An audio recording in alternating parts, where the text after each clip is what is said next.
So let's see what's going on for Gemini. Looks like the month opens with Hierophant in reverse. And Hierophant is a card that represents the status quo or traditionalism, doing things in a conventional way that is tried and true. So he represents traditional mores, often associated with religion. So he's also a spiritual card, but a lot of what Hierophant represents is standard ways of doing things, or doing things conventionally or in a traditional way. And what this tells me, the fact that he's in reverse, tells me that you may be doing things in a non-traditional way or an unconventional way, that you may be bucking tradition or bucking conventionality. So he's also pointing right now to the star. So because he is a spiritual card, it tells me that you may be looking like to the stars or heavens for your spirituality, or that you may be going off on your own and acknowledging your own contributions to things, your own self-worth, your individual needs rather than the group needs. So the star is a card of self-acceptance and of hope. You can see in this card that she's naked, which is all about self-acceptance. She's got one foot in the water and one foot on the ground, which is a balance of the emotional world, the watery world, and the water element, and then being grounded, which is the physical world, which is, just being connected to the earth, feeling grounded, feeling stable, feeling solid. So it's a nice balance between your emotional world and the physical world. And star is full of hope, full of radiance, full of, dreams and hopes and visions, and feeling like you get to embody those. So the fact that Hierophant is pointing to star tells me that, and he's in reverse, says that your focus for December, Gemini, may be more on your own self and your own self-acceptance of your own ways, rather than feeling the need to conform to traditions and mores and other outside conventionality. I also see at the beginning of the month that there is something that used to be a battle, or some battle that has happened that the sun is setting on. It looks like something's wrapping up, or something has completed. There has been some sort of open conflict. And Five of Swords is about collecting the lessons, or collecting the rewards, the spoils of the battle. That maybe if you're trying to collect information or collect lessons from the battle that that has happened, it's trying to take something away from what has happened. So I call this card picking up the pieces. So if there was something that perhaps Hierophant was involved in, like doing something in an unconventional way, going against tradition, going against the normal standards or mores, and doing something in a way that created conflict, see if you can walk away with something. See if you can walk away with spoils from the battle, because that's available to you when Five of Swords happens. It also speaks to open conflict.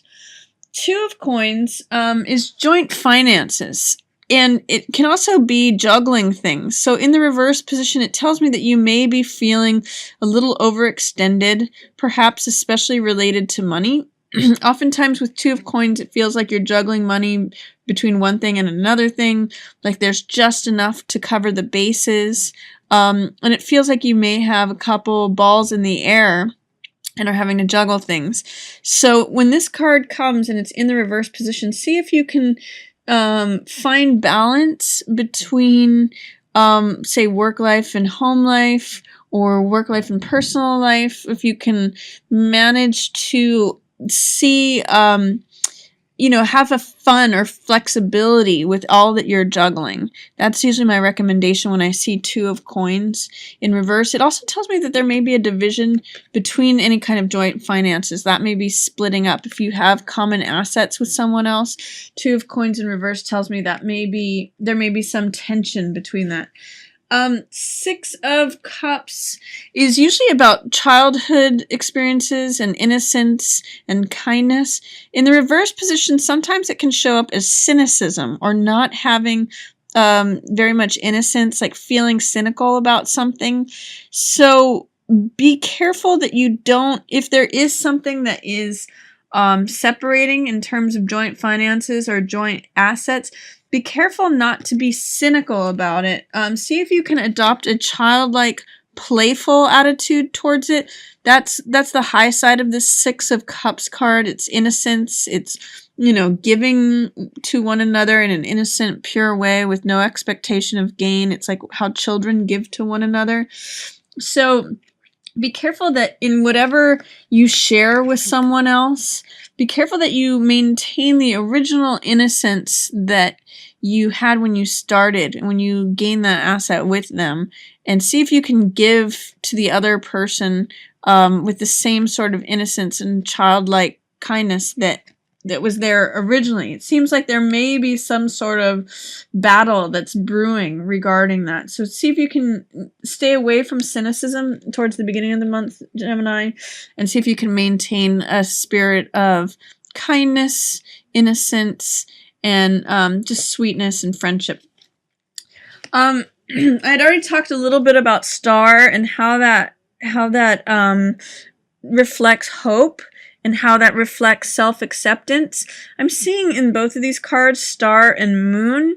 And I'm also seeing Hierophant is pointing to those. So there may be a way in which towards the end of the month you end up in a position where you're having to make a difficult decision. This card is sometimes called Dilemma. And in the 2 of Swords, she's basically holding up 2 swords in front of her, and because she can't make a decision between one sword or the other, she's effectively blindfolded and checked out. It's a card where it creates stagnancy or stasis because the figure cannot decide between one thing or another. So it's sort of like you have the stars and the moon, you know, available to you to look at. You've got this information, but you're having a hard time making a decision between something or another. It looks like you have some hope in the situation. You're hopeful and you're really showing up truthfully and honestly, but you're kind of stuck between making a decision of like, do I do something that is against tradition, or am I okay with breaking you know, expectations or codes of conduct that people are expecting of me. I feel like this is who I want to be, but I don't know whether I can go this way or that way, how it's going to be looked at. So that's what's going on here. In the middle of the month, you have 4 of Cups and 8 of Coins. 4 of Cups is in the reverse position. So what this card is warning me about for you, Gemini, is be careful that you don't become so introspective or just concerned about what's going on with yourself that you miss out on things that the universe is trying to hand to you. One of the lessons of 4 of Cups is to not be so focused on your current environment that you miss this thing that is going to fill your heart. The cups represent heart energy and emotion. So the universe is trying to hand you something that you're really going to love. But if you're completely focused on what currently exists, you may miss out on the thing that is being handed to you by the universe. So what this card always tells me is look up. Don't be so self-contained and self-reflecting that you miss everything that's outside of your experience, because the downside of this card is that you may just keep getting more of the same when really life wants to give you more. But if you're always preoccupied with what exists, you may miss out on what else can be handed to you. The other thing that's happening at the middle of the month is 8 of Coins. Eight of Coins is a card of focusing on your work and sort of putting your nose to the grindstone and just really working on something that you love. So this is diligence in your work. This is constant effort over time with your work and producing results. This is an artisan card. So this may mean that you just have a big focus on your work. And that's going to be one of the things that you are embroiled in, and it usually means work that you love and enjoy and you produce results from it. Also towards the middle of the month, there's going to be something that's coming to a close. So Death is a card where it represents the ending of a cycle. You can see in the card that the figure it's Death actually who's cutting this rose. And you know, one of the meanings that I get from this card is that there's a time for everything. Sometimes things, you know, it's by one cycle ending that a new one can begin. It's by when the rose blooms, it can't last forever. The petals start to fall off. So this is a card of change and transformation. And it's a signal that something is coming to the end of its cycle. And that's in the middle of the month for you, Gemini. Again, this Two of Swords card is a card of dilemma, or it's a card of not being able to make a choice between two things. So you may feel like you're stuck at the end of the month. When you're faced with two options, you may not have an idea of which to choose between. And the solution to this card is standing up and just choosing one, just taking action and just going in one direction, because it seems like there might be some anxiety or some mental gymnastics that you're doing regarding this thing. This card, Nine of Swords, is a card of worry. It's a card of over-analyzing things. It's actually too many thoughts, because in this card there's 2 or 3 swords that are actually involved with the hands that are bound. And it's a card of not making mountains out of molehills. So if you have some legitimate problems or worries or concerns, if you're having this dilemma between making this decision, try not to overanalyze it and create all these more thoughts, all these more swords. Try to alleviate your anxiety or worry. Try to not let your mind run away with itself. Just take action. Choose one sword and put the other down. And it's okay if you make a wrong decision. Just make a decision to get yourself out of this checked out feeling. That's towards the end of the month. And then also, I see that you've got 5 and 6 of Coins in reverse. This tells me that you might be worried about your finances at the end of the month. 5 of Coins is often depicted as financial loss, and 6 of Coins is a card of resources, the haves and the have-nots. We see in both of these cards a beggar appear, so this tells me that you might be feeling like you're depleted financially. But one of the focuses of this card, 5 of Coins, is keeping your focus on the spiritual world, the world that is always available to you to renew you, to fulfill you, where it's always warm and comfortable. And that's where the person who's rich lives, is in that spiritual world of abundance and prosperity. That's why they have the resources to give. So, you know, maybe with holiday spending, you're feeling like you're depleted in terms of your resources. But just understand that, you know, if you keep your focus on what you have spiritually, that may be able to comfort you through a financially difficult time, or that may, you know, be careful not to get wound up in worrying about your finances or being overly concerned. Again, just take action to resolve any situations that you might come across in that way. For you, Gemini, we have a new moon in your 7th house of partnerships on December 11th. So that may mean that if you're in a partnership, that it may take on a new phase, that it may, you may get a new segment or a new cycle in your relationship, or you may even take a new, you know, journey within it. Things may develop in a new way.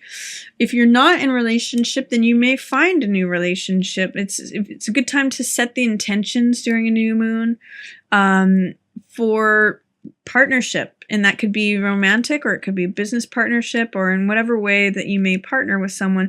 7th house is your house of partnership. So new moons there are a good time to set new intentions for new partnerships that may develop over the next 6 months. On December 25th, we have a full moon in Cancer. That's in your 2nd house of material assets and possessions. So there is a way that something's coming to the surface, something is completing, or something is coming to fruition during the full moon, December 25th on Christmas Day. So if there's something that you've been trying to acquire, like a house, you may make your final payment there, or you may finally come into ownership of something that you've been paying off. Or something completes, like if you have owned something like a boat or any kind of material financial asset, you may decide that you've completed it and that you no longer need it, so you may be willing to release it. That's another meaning of full moons, is that something comes to completion, to fruition, it's ended its cycle, it is ready to be let go of. So that's happening in your 2nd house of finances. It's also possible that you may see something come to you, some money that's promised you, a raise, or something finally come to light during a full moon. So it finally comes to completion, that you get that financial asset coming to you. So that's your reading for December, Gemini. I hope you enjoyed it. If you have any questions, feel free to write them in the comments. I love replying to the comments down there. And also feel free to like, share this video on any platform, and subscribe.